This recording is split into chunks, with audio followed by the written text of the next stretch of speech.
Welcome, today I am with Beats Studio Buds and I'll show you how you can check serial number of this buds. So we got three methods. The first one, and probably the most fastest, you have to open the settings, go for the Bluetooth settings, tap on this information icon of your Beats, and the serial number will appear in this place.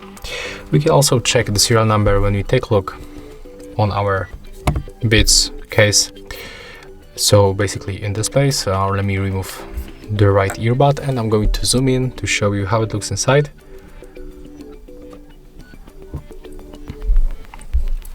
Okay, as you can see, the serial number appears in this place. Oh, I think that right now we can see it clearly there, that we can spot the serial number in this place. So there's the second method, and the last one, let me put them back. The last one we will find on our box. So when you grab your box, the serial number will appear in this place, right here at the bottom. So as you can see, that's how we can make it. If you will find this video helpful, remember to leave a like, comment and subscribe.